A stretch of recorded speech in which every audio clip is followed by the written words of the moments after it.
This is the Scorecard, where you score the latest sports news and in-depth views. I'm Anton Roxas. On the Scorecard tonight, Eala crashes into Nottingham main draw. Filipina star outlasts Todoni in thrilling three-setter. Alas Pilipinas falls to Vietnam, bags silver in ABC Nations Cup, but wins the hearts of all Filipinos. At 42 years old, Nonito Donaire Jr. is world champion again after edging Chile's Campos for WBA interim bantamweight belt. McLarens collide in chaotic F1 clash. In Major League Baseball, the Padres unleash firepower as they crush the Diamondbacks 8-2 and snap skid in spectacular style. And we caught up with Filipino MMA star Mark Striegl on the very first Grapple Island event in Pangasinan. All the headlines and more on the Scorecard tonight, the 16th of June. Now, here's our roundup.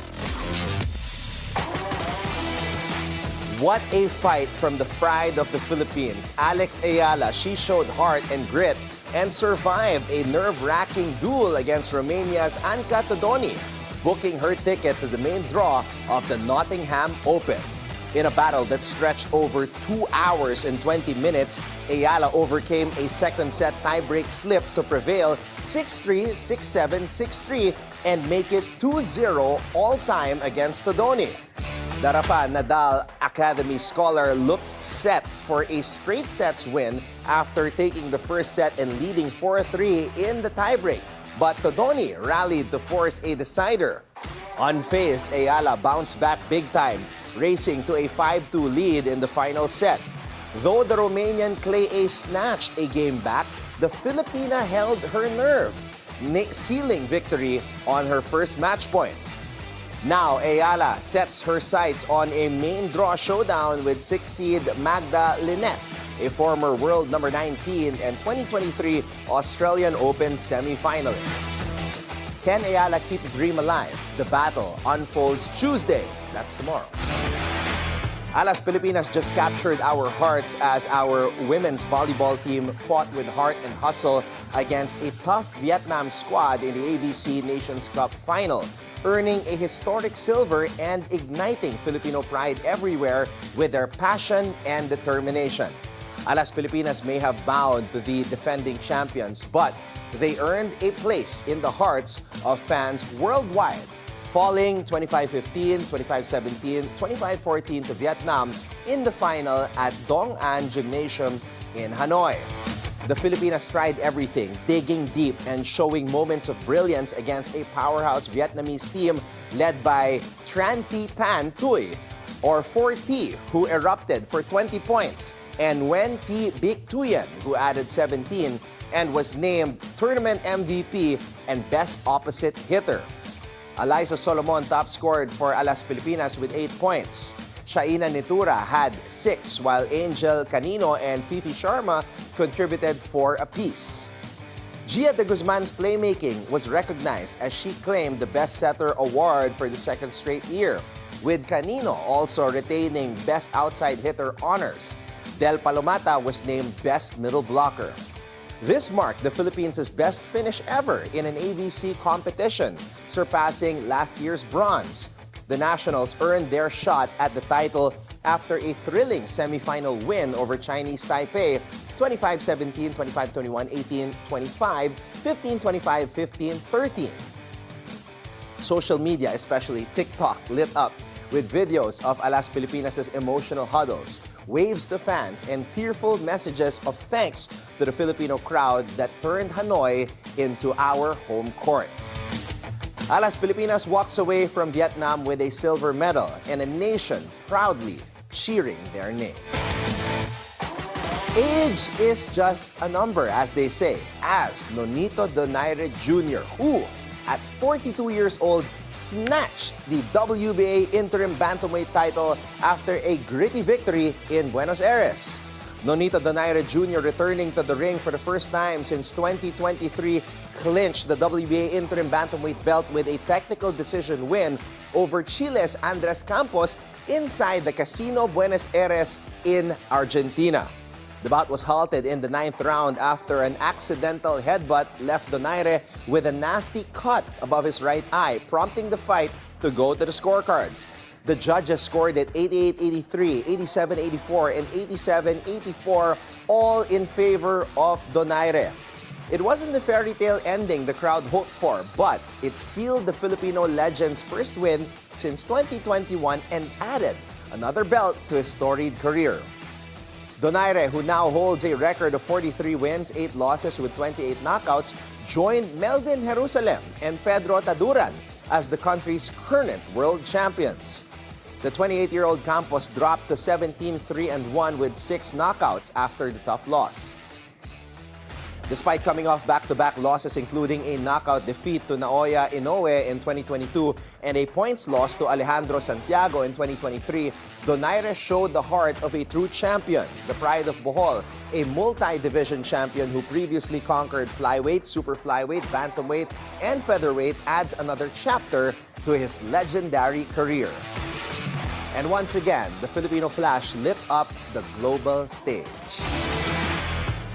What a crazy race in Montreal. George Russell delivers a masterclass for Mercedes' first win of the season, while McLaren's title hopes took a shocking hit as Norris and Piastri clashed in a stunning late twist. George Russell owned the streets of Montreal, leading from pole to seal a sensational victory for Mercedes. Their first of the Mercedes rookie Kimi Antonelli stole the spot shotted after a bizarre encounter with a groundhog. Red Bull's protest was thrown out hours later as the podium stood unchanged. What a race, what a finish. Montreal definitely delivered big time. What a show the San Diego Padres put on as Nick Pivetta dominated the mound and Jay Cronenworth delivered a gritty homer to lead the Friars in a thrilling 8-2 win that ended their 3-game slide and left the Diamondbacks stunned.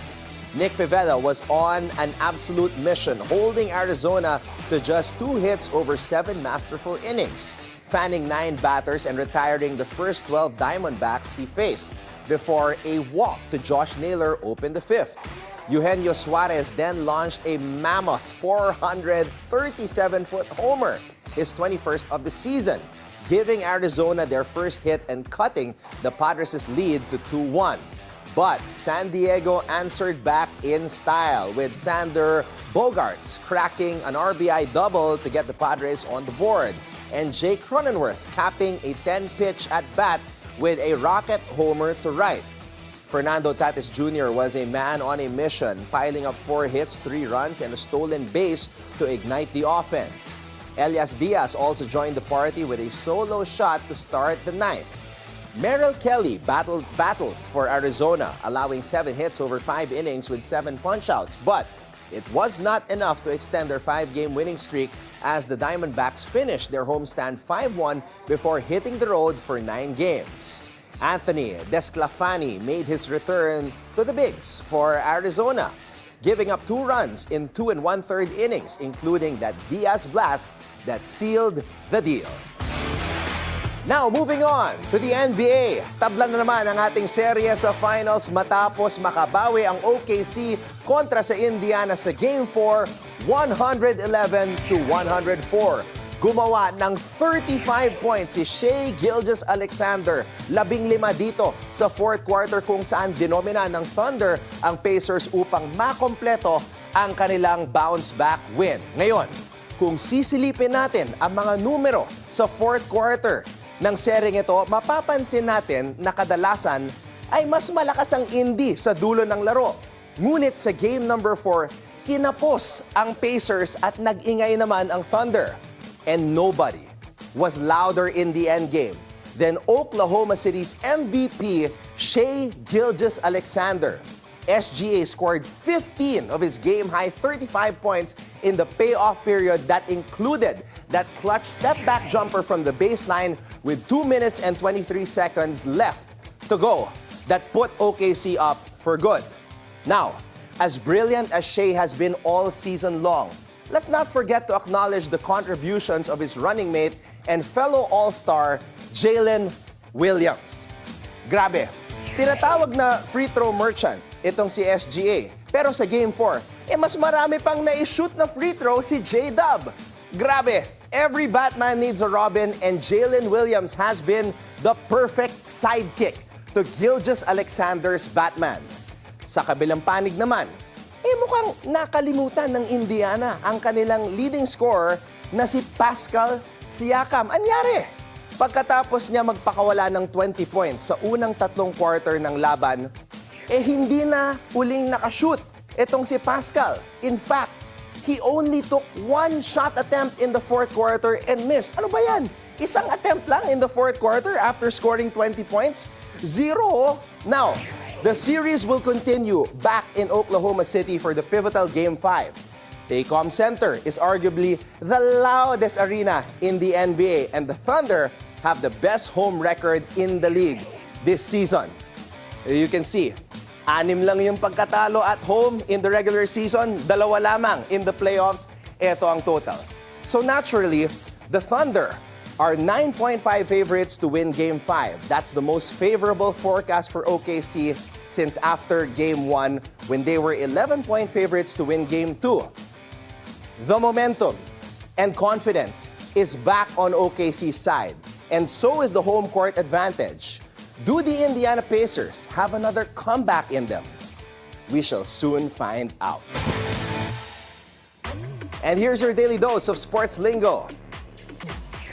What does it mean when a hitter pulls off a tool or wipe? And why does it drive blockers crazy?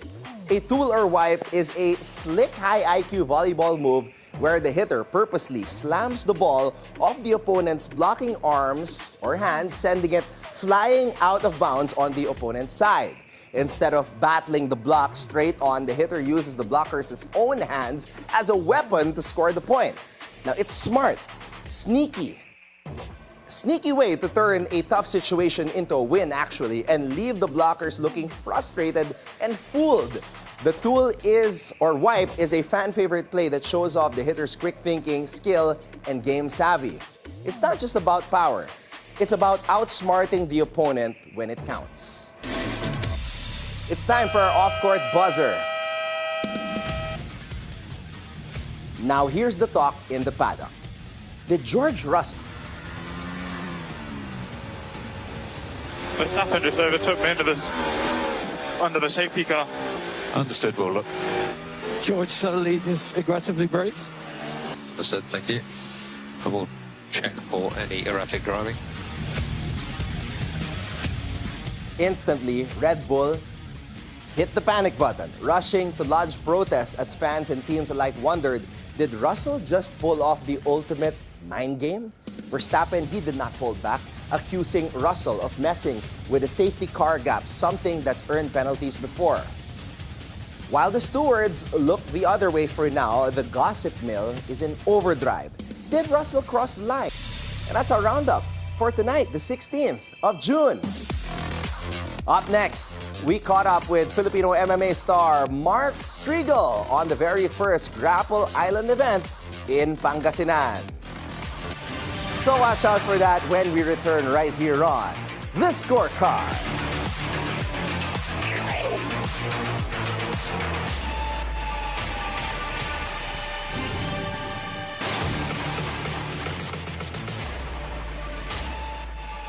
Welcome back to The Scorecard. He has proudly represented the Philippines in the global mixed martial arts stage and continues to raise the flag in the fighting system of Sambo and is now very active in promoting Jiu-Jitsu. We caught up with Mark Striegl during the inaugural Grapple Island event in Pangasinan. Check this out.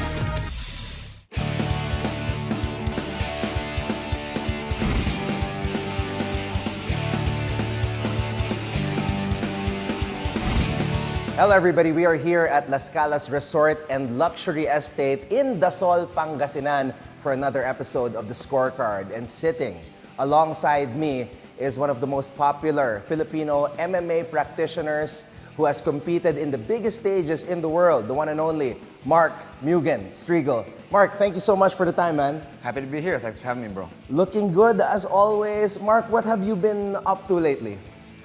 Training as usual, making a ton of content. I've started going pretty heavy on content creation in the last few years. So making more bullshito skits, which people seem to enjoy.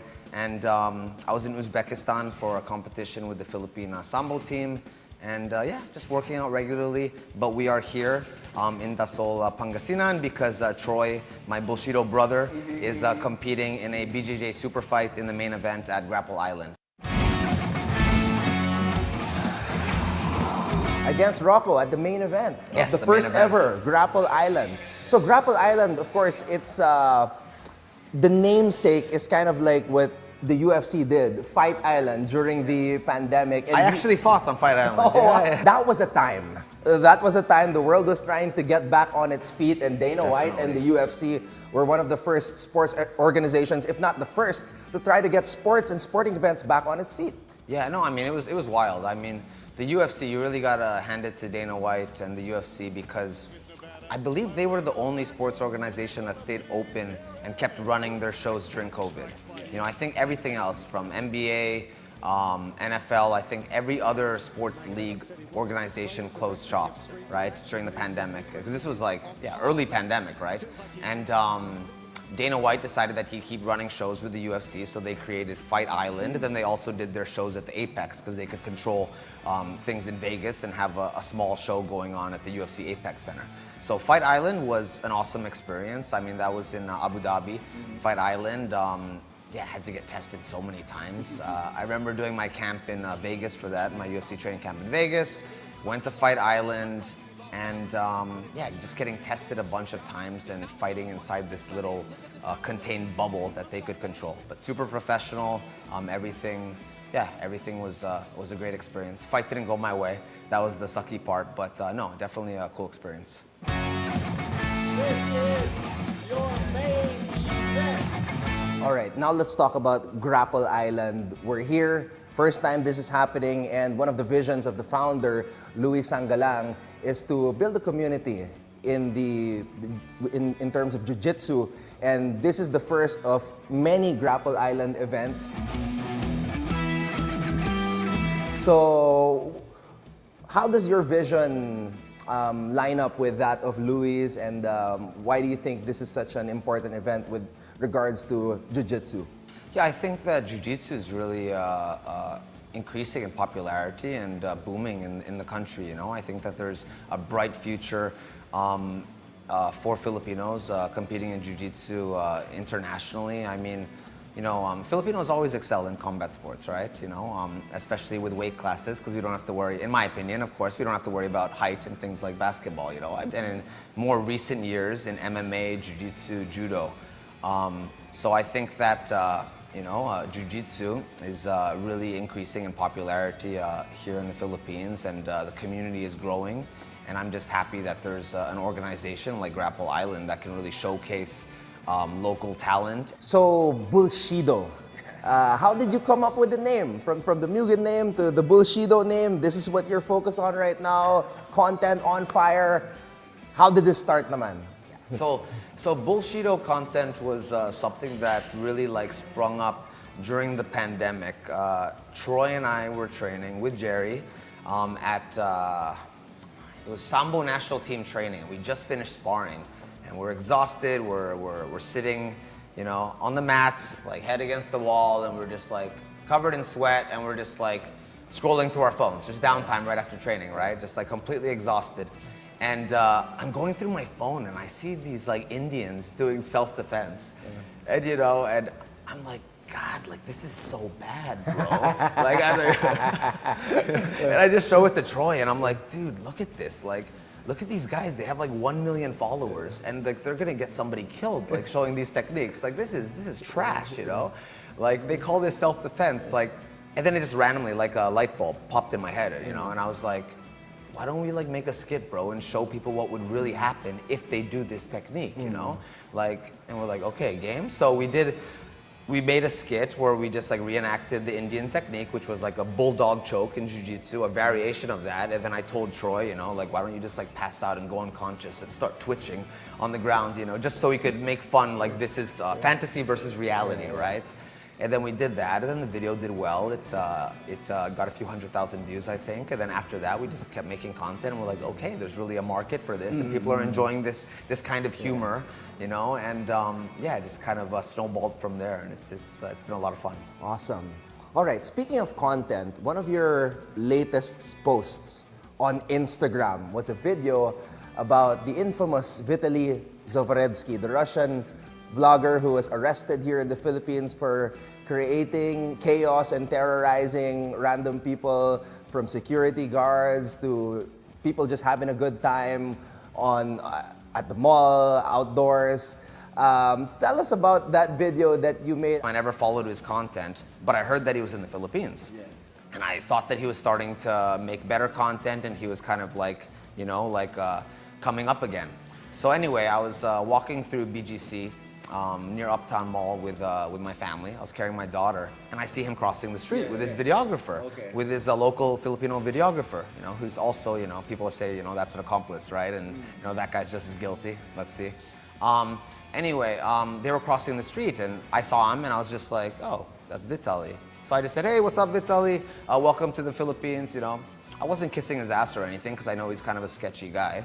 And I didn't tell him I was a fan or anything, but in my head I was thinking like, oh, okay, I'll welcome him here, and maybe he could come visit our gym and we could make some content, you know? As a content creator, like, to be honest, that light bulb did go off in my head, and I thought of that, right?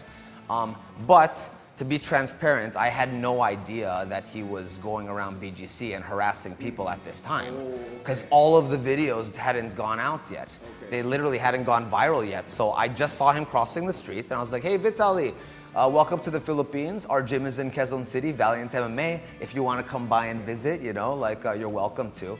And then the funny thing was, he actually joked with me on the spot, and he goes, oh, bro, I'm a jiu-jitsu black belt. You know, like, we should have a match. And then I looked at him, and I was like, of course, I'm not like intimidated, right? Like, I'm a professional fighter. I fight for a living. So I looked at him, and I'm like, oh, cool. I am a jiu-jitsu black belt too. We could have a super fight, and we could do it on a live stream, you know? And meanwhile, they're recording the whole thing the whole time, so, because his cameraman is there. And then, of course, he realized that I was serious, and he's like, no, I'm just messing with you. I'm not a jiu-jitsu black belt, but I do want to come train MMA, so let me come by your gym. Why don't you message me your gym's location in Quezon City? And I said yes, and then said bye. He crossed the street. I went off to the mall with my kids, and then I'm sitting at the mall having coffee. And while I'm at the mall, I'm scrolling through social media. Mind you, I already invited him. I sent him a message, you know, and I'm scrolling through social media, and I see Vitaly harasses people in Boracay. Vitaly, like, you know, yelling and cursing at a lady in BGC, and all these viral clips of him just being a really bad guy. So then immediately I went to Instagram, and I unsent the message before he could see it. And then surprise, surprise, yeah, like I think less than 2 days later, he was arrested. What he was doing was so bad, and he was, it really was no surprise that less than 48 hours later, he was arrested. And then when he got arrested too, of course, I was like, yeah, it's best I didn't. All right, speaking of your gym, could you tell our viewers where they can come and train, anybody who's interested to learn from you and get into jiu-jitsu as well? Yes, yeah, our gym is Valiant MMA and Fitness in Quezon City. So please come by if you want to train in fitness or just work out, get fit, or if you want to learn jiu-jitsu, sambo, or MMA, Muay Thai, everything. So please come by. So your last fight was 2024. Yes. So what is the status of Mark Striegl? Are you retired? Are you just waiting for the next fight? What's next for you? Semi-retired, maybe. I don't know. Honestly, you know, if the right opportunity comes up, I'll probably fight again. I'm enjoying competing in combat sambo and sports sambo with the Philippine national team. You know, getting to travel to Uzbekistan a few weeks ago and see that part of the world was awesome. So, yeah, I'm still enjoying. I'm 36 years old right now. I'm a little older, but I know I still have a few good years of competition left. So definitely, if the right offer for MMA comes, I'll definitely still take it. How about maybe a future exhibition fight on Grapple Island? Yes, definitely. Why not? I am open actually to jiu-jitsu super fights and matches. I still just like competing in general. So yeah, why not? Mark, thank you so much. Thank you, brother. Mark Striegl here on the Scorecard on the Bilyonaryo News Channel. Up next, two young guns on a mission. Shai Gilgeous-Alexander wants to bring the thunder, but Tyrese Halliburton and the Pacers are out to silence the crowd and bring the noise. Who takes control? Who makes a statement? And who writes the next chapter? We're about to find out. So keep your eyes on the prize.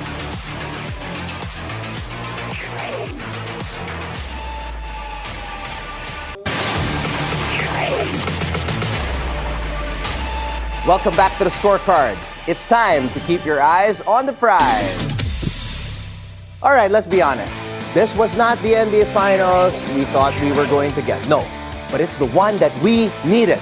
Oklahoma City, Indiana, two teams built, not bought. No super teams, no legacy pressure, just two franchises clawing for their first title in decades or ever. So now it's Game 5. The finals is tied. It's basically a best of 3 for everything. You don't need the big TV markets for stakes like this. Now, as I said, this series has had everything. That Halliburton buzzer beater in Game 1, the classic and usual OKC bounce back response in Game 2, a gritty Pacers bench-fueled win in Game 3, and then, of course, in Game 4, Shai went absolutely berserk. Shai Gilgeous-Alexander dropped 15 points in the final 5 minutes like he had the controller in his hand. 35 total, no assists. Just pure alpha energy. Like, I got this. Everyone else, chill. Let's say it out loud. This guy, he's the MVP and he looked every bit of it. Meanwhile, Indiana, yeah, they're probably kicking themselves. They led by 10 in the second half, but they let it slip. Here's the thing though. The Pacers have not lost back-to-back games since March. That's a 10-game streak of bounce-back wins. So yeah, Game 5 is in Oklahoma City, but Indiana's not laying down. This is their identity. Up-tempo, share the ball, no-fear basketball. They've been disruptive on defense. They've passed the ball beautifully. Halliburton, Turner, Siakam, they're not done. Not even close. Now you want balance? The Thunder are outscoring Indy by just 3.3 points per game. The Pacers are outshooting OKC by 1.4%. These margins are razor thin. And look, historically, when a finals hits 2-2, Game 5 becomes the tilt. It's happened 31 times before. The winner of Game 5, they win the series 74% of the time. So yeah, no disrespect to the Coast Huggers out there, but this series is fire. It's playing out like Warriors Celtics in 2022 or like Heat Mavs in 2011. Real basketball fans get it. All right, we've got one team with the MVP, one team with the deepest bench in the league. We've got styles clashing. We've got tension building. We've got a finals that's about grit and not glitz. So here's your forecast. OKC needs another monster night from Shai. Maybe more help from Jalen Williams and Alex Caruso. Indiana needs Halliburton to show up, Siakam to stay aggressive, and someone from the bench to swing momentum. It's chess, it's a street fight, it's Game 5. So stay ahead of the game as the battle for the NBA title heats up with this high-stakes finals series. And here is your odds breakdown for tomorrow.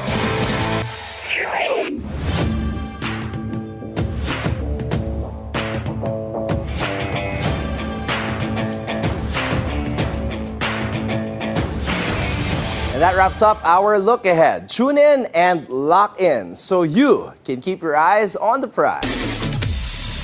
Before we go, think on this. From battling early inconsistency to becoming a dominant force in women's tennis, she has captured multiple Grand Slam titles, including the 2023 and 2024 Australian Opens. Aryna Sabalenka once said, "I didn't quit, and that's huge." With that, thank you for joining us tonight. We'll see you again tomorrow on the Scorecard, where sports is our business and business is our sport on the Bilyonaryo News Channel. This has been Anton Roxas. Have a blessed evening, everybody. Good night.